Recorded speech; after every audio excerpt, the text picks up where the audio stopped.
kompetisi dimulai, Tang San meminta tetua pertama untuk membelikannya kemenangan. Membeli 3 besar dan juara terakhir masing-masing. 2 peluang awalnya masing-masing 200-1 dan 300-1. Setelah klan pohon emas biru menghasilkan banyak uang, peluang dinaikkan menjadi 100-1 dan 150-1. Ada terlalu banyak orang yang dipertaruhkan melawannya. Oleh karena itu, meskipun klan pohon emas biru membeli banyak, kontraknya masih banyak, jadi peluangnya tidak naik banyak. Tang San juga sangat tidak berdaya, kekayaan klan pohon emas biru sangat bagus. Adapun peluang pemain lain, dia hanya memperhatikan Xiao Mei. Peluang Xiao Mei jauh lebih tinggi darinya, tapi itu sekitar 15. Ini juga karena dia sendiri berpartisipasi langsung dalam pertandingan ulang. Untuk pemula ini, jelas bahwa sebagian besar penonton tidak optimis. Bagaimanapun, jumlah Raja Iblis veteran yang berpartisipasi kali ini sangat besar, dan mereka semua adalah praktisi teratas dari semua ras. Jika kamu ingin menang dalam pertempuran menaklukkan Kaisar, sama sekali tidak ada peluang keberuntungan. Tidak ada yang akan menunjukkan belas kasihan dalam permainan seperti itu, dan mereka harus melakukan yang terbaik. Tang San juga sangat tidak berdaya, apa yang bisa dia lakukan? Pada saat ini, auditorium sudah penuh, dan sepertinya di luar agak bising. Tang San datang terlambat, dan dianggap sebagai kelompok terakhir yang masuk. Cuaca hari ini cerah, dengan langit yang cerah. Matahari bersinar di gunung pengadilan leluhur, seolah membawa lapisan cahaya keemasan ke gunung yang megah dan megah ini. Tepat sebelum Tang San duduk untuk waktu yang lama, suara damai bergema di seluruh arena. Diam. Kata-kata sederhana ini membanjiri suara ribut ratusan ribu penonton, dan penonton dengan cepat menjadi tenang. Di tengah-tengah gunung pengadilan leluhur, ada peron di depan area pandang Kaisar. Pada saat ini, di peron, lebih dari selusin Kaisar semuanya ada di sini. Kaisar Iblis Rubah Surgawi berdiri di tengah, dan melihat ke bawah dengan damai, suaranya yang damai menyebar jauh dan luas, sehingga seluruh istana leluhur dapat mendengarnya dengan jelas. Hari ini adalah acara besar di Istana Leluhur. Terakhir kali seorang kaisar lahir di Istana Leluhur adalah Kaisar Iblis Jing Feng yang meraih tahta. Belum lama ini, Kaisar King Kong Jingjing, Kaisar Iblis Kristal, jatuh satu demi satu. Sedih. Itu juga membuat posisi kaisar kosong. Kaisar sangat diperlukan. Ini adalah inti dari keberuntungan benua peri. Oleh karena itu, pertempuran menduduki kaisar ini diadakan secara khusus. 3 teratas akan memenuhi syarat. Mewarisi tahta, menjadi kaisar baru. Tuan kota dan rombongan mereka di 15 ruang tuan kota semuanya telah berjalan keluar dan berdiri di depan ruang VIP. Hati Tang San bergerak sedikit, dia bahkan tidak mengatakan itu adalah kontes seni bela diri. Dia langsung mengatakan itu adalah pertempuran untuk kaisar. Kaisar Iblis Besar Tianhu melanjutkan, kompetisi ini awalnya karena tuan kota Kerry yang baru. Niat awalnya adalah untuk merekrut suaminya, dan atas sarannya, diadakan dalam bentuk kompetisi untuk merekrut kerabat. Tetapi kemudian karena posisi kaisar ada lowongan, juga sulit untuk membuat keputusan di dalam Dewan Pengadilan Leluhur, sehingga persaingan akan diperluas, dan persaingan akan tetap dalam pertempuran menduduki kaisar ini. 3 pemenang terakhir akan menjadi pemenang kompetisi untuk memilih pasangan mereka sendiri. Mereka yang dipilih tidak boleh ditolak. Aku percaya bahwa tidak ada yang akan menolak kebaikan kaisar. Tuan Kota Mei, silakan naik ke panggung. Sinar perak berkedip, dan Xiao Mei sudah berada di platform tinggi tempat para kaisar berada pada saat berikutnya. Kaisar Iblis Besar Tianhu memandangnya sambil tersenyum. Xiao Mei hari ini mengenakan pakaian tradisional klan Iblis Merak. Gaun perak panjang menguraikan sosoknya dengan sempurna, dan wajahnya yang menawan tenang dengan sedikit kedinginan. Dia masih mengenakan kerudung di wajahnya, dan tidak menunjukkan wajahnya. Kaisar Iblis Besar Tianhu tersenyum sedikit dan berkata, "Pengadilan leluhur ingin mengucapkan terima kasih atas proposalmu, jadi acara hari ini telah terjadi. Oleh karena itu, dengan ini aku memberimu hak istimewa untuk langsung memasuki semifinal. Untuk acara ini, apa yang harus kamu katakan kepada semua orang?"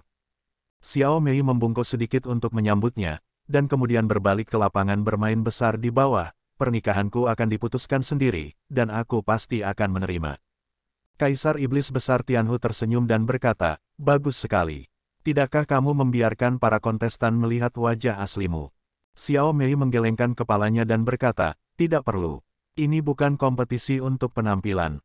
Mendengar dia menolaknya, ada keterasingan yang jelas dalam kata-katanya, dan Kaisar Iblis Tianhu tidak menganggapnya serius. Bagaimanapun, dialah yang telah menargetkan identitas manusia Xiao Mei. Oke, kamu adalah protagonis dari konferensi perekrutan seni bela diri, jadi biarkan kamu mengumumkan dimulainya konferensi ini, kata Kaisar Iblis Tianhu sambil tersenyum. Xiao Mei mengangguk dan melangkah maju perlahan. Di bawah sinar matahari, tubuhnya bersinar dengan cahaya perak. Aku mengumumkan bahwa pertempuran Kaisar secara resmi telah dimulai. Setelah dia selesai berbicara, cahaya perak menyala lagi di tubuhnya, dan dia telah kembali. Dia pergi ke ruang duduknya sendiri. Suasana penonton langsung tersulut, dan pertempuran yang melibatkan semua praktisi urutan ke-11 akhirnya akan dimulai. Kaisar Iblis Tianhu berkata dengan keras, pengundian akan dimulai. Kecuali untuk Tuan Kota Mei, pemain pria dan wanita akan menarik undian secara terpisah. Pengundian yang berdekatan akan memiliki babak sistem gugur pertama. Tidak ada keraguan bahwa permainan ini sangat kejam di tahap awal, selama kamu kalah, kamu akan segera tersingkir. Tidak ada lagi kesempatan, dan semakin brutal permainannya, adegan itu ditakdirkan menjadi tragis. Kaisar Iblis Rubah Surgawi melambaikan tangannya, dan segera, segumpal cahaya putih terbang ke udara, dan di dalam cahaya putih itu, ada samar-samar banyak titik cahaya putih. Pemain pria mulai mengambil undian. Di zona pertempuran, semua pemain pria mengambil beberapa langkah ke depan, dan masing-masing membuka telapak tangan mereka untuk membuat gerakan menggenggam virtual ke arah kelompok cahaya di udara. Mereka semua adalah eksistensi kuat dari tingkat ke-11. Secara alami mudah untuk mengambil hal-hal dari kehampaan. Sekelompok cahaya putih jatuh ke tangan para kontestan, dan Tang San secara alami meraihnya. Di setiap kelompok cahaya putih, ada keberadaan seperti batu dengan nomor tertulis di atasnya. Tang San melirik nomor yang dia ambil, belum lagi, itu sangat menentukan baginya, nomor 33. Menurut duel nomor dekat, maka lawannya harus nomor 34. Di sebelah ruang VIP Tang San adalah ruang tunggu klan Mamut Emas. Ning Chenen memandang Tang San dan berkata sambil tersenyum, nomor berapa yang ditarik oleh Patriark Jin. Tang San meliriknya dan berkata dengan setengah tersenyum, apa? Apakah saudara Ning benar-benar ingin bertemu denganku? Ning Chenen tertawa dan berkata, tidak, ini bukan hanya aku. Aku kira semua kontestan ingin bertemu dengan Patriark Jin. Tang San merasa tidak berdaya, berapa kamu? Ning Chen berkata, angka keberuntungan adalah 66. Tang San tersenyum dan berkata, kalau begitu aku khawatir aku akan mengecewakanmu. Aku setengah darimu, 33. Kamu jauh dariku.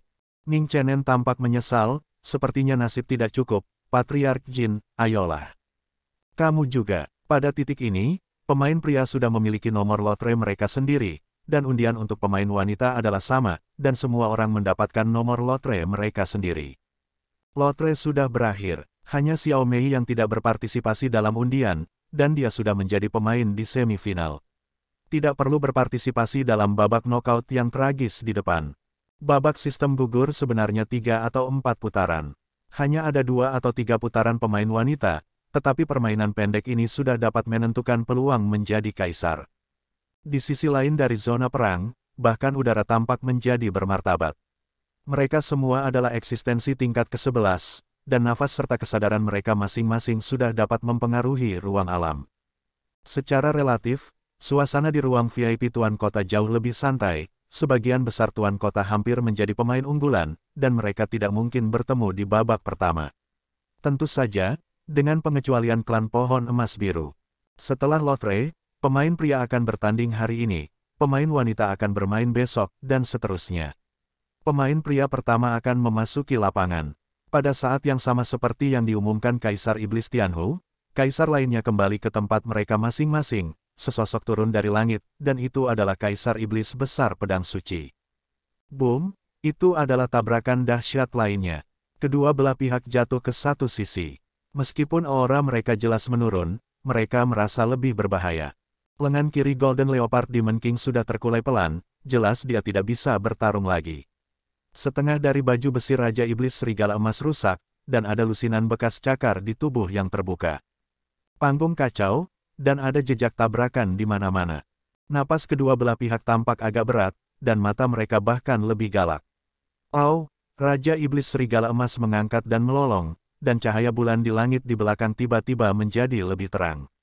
Napasnya sendiri mulai naik dengan pembohong, dan luka di tubuhnya pulih dengan kecepatan yang terlihat oleh mata. Tubuh juga menjadi lebih kuat.